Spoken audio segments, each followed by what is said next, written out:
नहमदुहु व नसल्ली अला रसूलिहिल करीम अम्मा बाद फ़अऊज़ु बिल्लाहि मिनश्शैतानिर रजीम बिस्मिल्लाहिर्रहमानिर रहीम।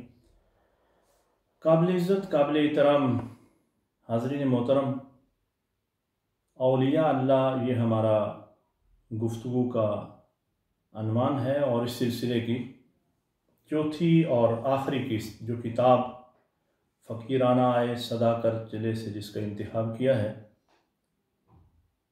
वो तहरीर और वो किस्त पेश खिदमत है। हम उसका आगाज़ करने जा रहे हैं।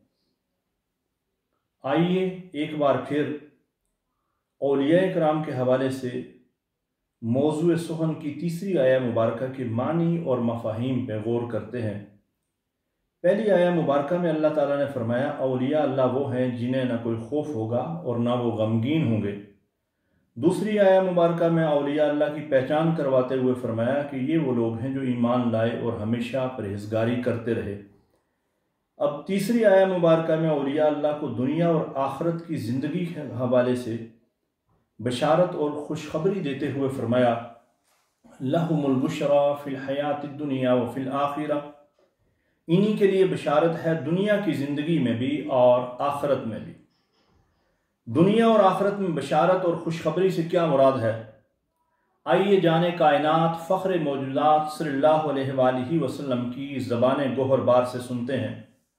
मुस्तफ़ा करीम सल्लल्लाहु अलैहि वसल्लम ने फरमाया इससे मुराद नेक ख्वाब हैं जो मुसलमान देखता है या इसके लिए वो ख्वाब देखे जाते हैं। ये इसकी दुनिया की ज़िंदगी में बशारत हैं और आखिरत में इसकी बशारत जन्नत है। दूसरी रवायत है ये है कि आप सल्लल्लाहु अलैहि वसल्लम ने फरमाया ये नेक ख्वाब हैं जिनके साथ मोमिन को बशारत दी जाती है। ये नबूवत के 40 अज्जा में एक जुज़ है। मैंने अहादीस के वो अज्जा आपके सामने पेश किए हैं जो हमारे मौजू से मुतल्लिक हैं। इन बशारतों खुशखबरियों से मामूर ख्वाबों की क्या हकीकत है? नबूवत का 40वां जुज़ क्या है? ये खुदा जाने या मुस्तफ़ा जाने या औलिया अल्लाह जाने, जिनको ख्वाबों में ये मुजदा जां फिजा सुनाया और दिखाया जाता है। मुझे बस ये कहना है कि क्या ये बशारत नहीं कि औलिया अल्लाह टूट कर अल्लाह को चाहते हैं और इसी के ज़िक्र में महव रहते हैं। फिर दुनिया में ऐदो ज़मां बदलते रहते हैं, लोग आते हैं गुज़र जाते हैं, लेकिन हर अहद व ज़माने के लोग उनकी याद मनाते हैं, उनके अंदाज अपनाते हैं, उन्हीं के गुण गाते हैं। यूं ये निराले लोग हर अहद में ज़िंदा रहते हैं और अमर हो जाते हैं। फिर खालिक अर्ज़ व समा फरिश्तों को हुक्म देता है कि तुम भी जाओ और मेरे दोस्तों से दोस्ती करो, अहद व पैमान निभाओ और उनसे कह दो नहनु औलियाउकुम फिल हयातिद दुनिया व फिल आखिरा, हम तुम्हारे दोस्त हैं दुनिया की ज़िंदगी में भी और आखिरत में भी। फिर जब अल्लाह वाले और अल्लाह वालियाँ अल्लाह के हजूर हाजिर हो जाते हैं तो इनकी काबिल रश्क शान को कुरान करीम यूँ बयान करता है यौम तरल मुमिनीन वल मुमिनात यसा नूरुहुम बैन अयदीहिम। ए रसूल मुकर्रम सल्लल्लाहु अलैहि वसल्लम, जिस दिन आप मोमिनीन और मोमिनात को इस हाल में देखेंगे कि नूर उनके आगे और दाएं जानिब दौड़ रहा होगा। मालिक कायनात खालिक इंस व जां ने अपने हबीब सल्लल्लाहु अलैहि वसल्लम को मुखातिब करते हुए आखिरत में मोमिनीन और मोमिनात की एक शान की एक झलक दिखाई ताकि ज़ात मुस्तफ़ा सल्लल्लाहु अलैहि वसल्लम के लिए तसल्ली व तशफ़ी का सामान हो सके। दुनिया और आखिरत की बिशारत के बाद ला तब्दील अली कलिमातिल्लाह कहकर वाज़े कर दिया कि दुनिया के दस्तूर बदलते हैं, मंशूर बदलते हैं, ज़ाबिते बदलते हैं, कायदे बदलते हैं, कानून बदलते हैं, असूल बदलते हैं, लेकिन अल्लाह के कलमे तब्दील नहीं होते। ला तब्दील अली कलिमातिल्लाह कहकर औलिया कराम पर की गई करम नवाजियों पे मोर तस्दीक सबत करने के बाद ज़ालिका हुवल फौज़ुल अज़ीम कहकर यह भी बतला दिया कि यही बड़ी कामयाबी है। ज़रा सोचिए जिस कामयाबी को ज़ाते किबरिया बड़ी कामयाबी कहे वो कितनी बड़ी कामयाबी होगी। یقیناً اتنی بڑی کامیابی ہے کہ جو فہم و فراست سے، عقل و دانش سے، سوچ و خیال سے، تصور اور تخیل سے ماورا ہے۔ کیا اس سے بڑی کوئی کامیابی ہو سکتی ہے؟ صاحبو، قبل اس کے کہ میں اپنی گفتگو کو اختتام تک پہنچاؤں، دو اہم نکات کی وضاحت اور دو غلط فہمیوں کا ازالہ کرنا چاہتا ہوں۔ ہمارے ہاں یہ بڑا دلچسپ اور حیران کن رویہ ہے کہ ہم اللہ والوں کو اپنے مکاتب فکر اور مسالک فکر سے منسوب کرتے ہیں، یا ان کے مسالک اور مکاتب کی بنیاد پر لا تعلقی کا اظہار کرتے ہیں۔ میری رائے ان دونوں آراء سے ذرا مختلف ہے۔ میرے نزدیک اللہ والے کسی کے نہیں ہوتے، نہ کسی طبقہ فکر کے، نہ کسی مکتبہ خیال کے، نہ کسی فرقہ سوچ کے، نہ کسی مسلک خاص کے، نہ خواص الناس کے، نہ عوام الناس کے۔ بعض لوگ اللہ والوں کے قریب نہیں جاتے محض اس لیے کہ وہ ان کے مکتبہ خیال سے تعلق نہیں رکھتے، یہ ان کی خام خیالی ہے۔ اور بعض لوگ اللہ والوں سے قربت کا اظہار کرتے ہیں کہ اللہ والوں کا تعلق ان کے طبقہ فکر سے ہے، یہ ان کی عجب خیالی ہے۔ اللہ والے کسی کے نہیں ہوتے بلکہ وہ سب کے ہوتے ہیں، سب کے لیے ہوتے ہیں۔ یہ بات اللہ والوں کی قربت میں جا کر محسوس ہوتی ہے۔ اس کی بڑی وجہ یہ ہے کہ وہ اس رب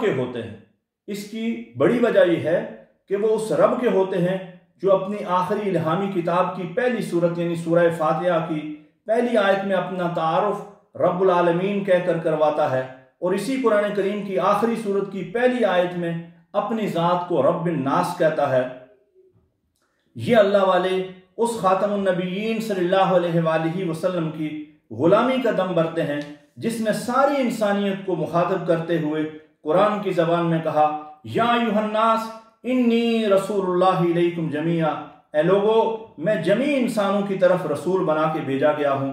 اللہ والے اس کتاب مجید پہ ایمان رکھتے ہیں جو ھدی للناس ہے۔ اللہ والے ناسوتی نہیں ہوتے، لاہوتی ہوتے ہیں۔ اللہ والے آفاق میں گم نہیں ہوتے بلکہ ان کے اندر وہ اپنے اندر آفاق کو سمو لیتے ہیں۔ کافر کی یہ پہچان ہے کہ آفاق میں گم ہے، مومن کی یہ شان ہے کہ اس میں گم ہے آفاق۔ میری دانست میں اللہ والوں کے بارے میں کھینچا تانی کسی اعتبار سے اچھا رویہ نہیں۔ اب آئیے دوسرے نقطے کی طرف۔ ہم سبھی جانتے ہیں کہ کئی بار ایسا بھی ہوتا ہے کہ بندگان خدا دنیا و ما فیہا سے قطع تعلقی کر کے کسی جنگل میں، ویرانے میں، دشت و صحرا میں، دریا اور سمندر کے کنارے یا کسی پہاڑ کی چوٹی پہ ڈیرا لگا لیتے ہیں یا چلا کشی کرتے ہیں۔ تو بعض لوگ غلط فہمی، کم علمی یا کج فہمی کی وجہ سے ان بندگان خدا پر رہبانیت کا الزام دھرتے ہیں اور لا رہبانیت فی الاسلام کا راگ الاپتے ہیں۔ یہ ایک مخصوص یا متعین وقت کے لیے یا کسی مقصد کے حصول کے لیے چلا کشی اور خلوت نشینی قطعاً کوئی غیر شرعی عمل نہیں بلکہ شریعت کے عین مطابق ہے۔ بعض مرحلوں پر یہ خلوت نشینی، چلا کشی حکم خداوندی کو بجا لینے کے لیے از بس ضروری ہے۔ کیا یہ بات سچ نہیں کہ حضرت موسیٰ علیہ السلام نے اللہ رب العزت سے ہم کلام ہونے سے پہلے 40 راتیں چلا کشی کی اور دیگر عبادات کے ساتھ روزے بھی رکھتے رہے؟ کیا یہ سچ نہیں کہ جان کائنات صلی اللہ علیہ وآلہ وسلم نے اعلان نبوت سے قبل غار حرا میں خلوت نشینی اختیار کی اور دنیا و ما فیہا سے ہٹ کر صرف خالق دنیا و ما فیہا سے واسطہ رکھا؟ آثار صحابہ و صلحاء کی زندگیوں میں کئی مثالیں پیش کی جا سکتی ہیں، لیکن قرآن اور صاحب قرآن کی مثال سے بڑھ کر اور کوئی دلیل، توجیہ یا حجت نہیں ہو سکتی۔ صاحبو، یہ رہبانیت نہیں اور نہ ہی دنیا و ما فیہا سے قطع تعلقی ہے۔ آئیے اس بات کو سہل اور آسان پیرائے میں سمجھنے کی کوشش کرتے ہیں۔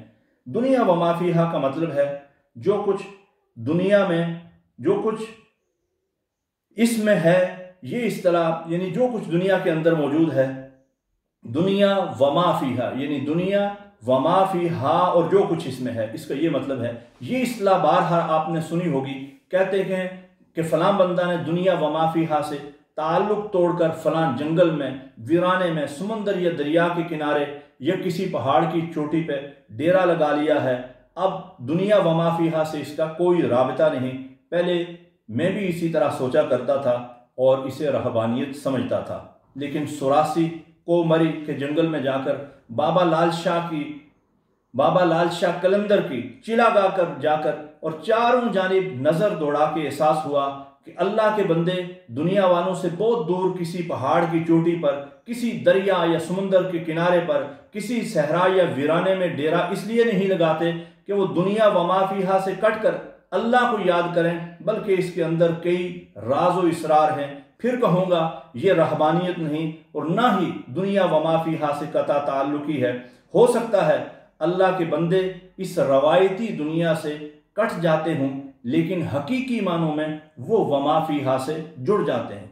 हो सकता है अल्लाह के बंदे इस रवायती दुनिया से कट जाते हों, लेकिन हकीकी मानों में वो वमा फीहा से जुड़ जाते हैं, बल्कि वमा फीहा को अपना हमनवा बना लेते हैं।